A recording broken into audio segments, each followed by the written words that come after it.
रामपुर गांव में जहां सारे लोग बहुत खुश रहते हैं, उसी गांव में समोसे वाला गोपाल हर दिन अलग अलग प्रकार के समोसे बनाने की कोशिश करता है। लेकिन समस्या ये है कि उसका समोसा कभी कभी इतना खराब हो जाता है कि लोग उसकी दुकान पर आना ही पसंद नहीं करते। लेकिन गोपाल बिना हार माने समोसे बनाता रहता है। आज तो ये मसाला जरा अलग ही लग रहा है। लगता है आज का समोसा सबको बहुत पसंद आएगा। अजी, आपका ये अलग मसाला पिछली बार श्यामू काका का पेट इतना खराब कर चुका था कि उन्हें पूरा दिन चारपाई पर बिताना पड़ा। अरे भाग्यवान, वो तो पुराने तेल का असर था। इस बार सब कुछ फ्रेश है। देखना, आज सब लोग तारीफ करेंगे हमारे समोसे की।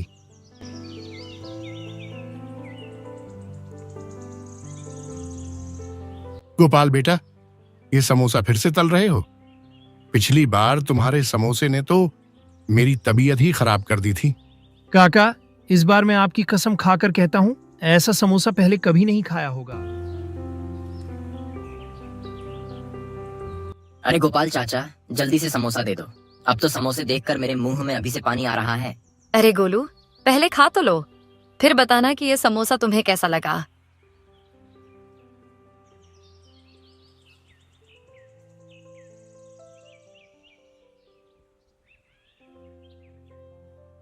अरे काका, ये कैसा समोसा बना दिया आपने?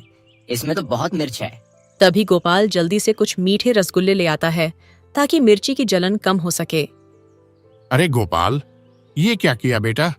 पहले मुंह जलाया, अब रसगुल्ले में भी मिर्च डाल दी क्या? गजब कर दिया आज तो गोपाल, तुमने तो मिठाई में भी तड़का लगा दिया।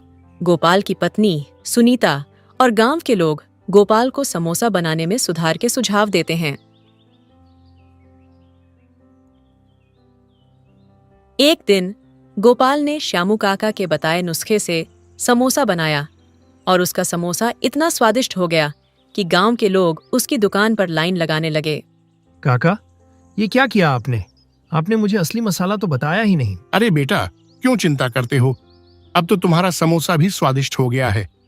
अब तुम्हें किसी की क्या जरूरत है? अब तो तुम्हें और एक्सपेरिमेंट करने होंगे पतिदेव जी, और मेहनत भी।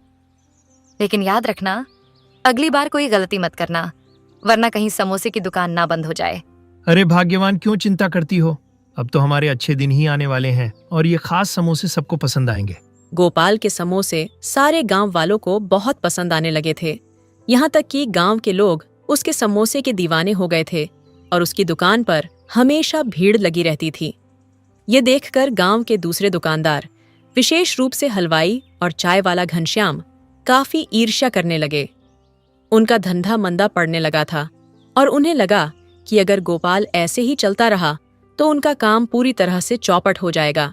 घनश्याम भाई, ये गोपाल तो हमारा सारा धंधा चौपट कर रहा है।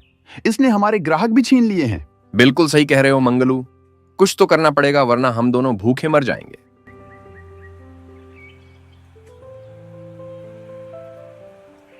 गोपाल भाई, मैंने सुना है कि तुम्हारे समोसे बहुत पसंद किए जा रहे हैं।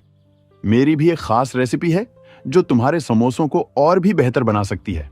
अगर तुम चाहो तो इसे ट्राई कर सकते हो। हाँ हाँ, बिल्कुल मंगलू भाई, अगली बार मैं तुम्हारे ही दिए हुए रेसिपी से समोसे बनाऊंगा। गोपाल को लगा कि मंगलू सचमुच उसकी मदद करना चाहता है, इसलिए उसने उस रेसिपी को स्वीकार कर लिया और अगले दिन उसी रेसिपी से समोसे बनाने लगा। देखा घनश्याम भाई, कैसे सबने उसके समोसे की हंसी उड़ाई। अब देखना कैसे उसके ग्राहक वापस हमारे पास आने लगेंगे। अब तो गोपाल के बुरे दिन आ चुके हैं। आज देखता हूँ मंगलू का ये नुस्खा मेरे समोसों में क्या जादू करता है। अरे गोपाल, ये क्या खिला दिया? समोसा तो बहुत बेकार लग रहा है। और ये बदबू कैसी है? इतना बेकार समोसा तो मैंने आज तक नहीं खाया है।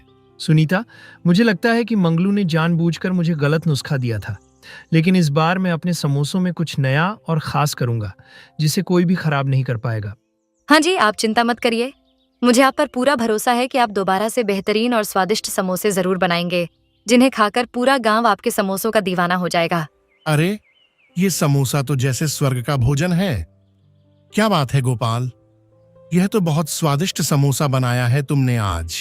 हाँ गोपाल काका, ये समोसा तो बहुत स्वादिष्ट है। ऐसा समोसा तो आपने पहले कभी नहीं बनाया है। इस बार गोपाल के समोसे ने सचमुच जादू कर दिया। गांव के सभी लोग उसकी तारीफ करते नहीं थक रहे थे। मंगलू और घनश्याम की चाल उल्टी पड़ गई और उनके ग्राहक फिर से गोपाल की दुकान पर लौट आए। गोपाल ने अपनी सच्चाई और मेहनत से सभी का दिल जीत लिया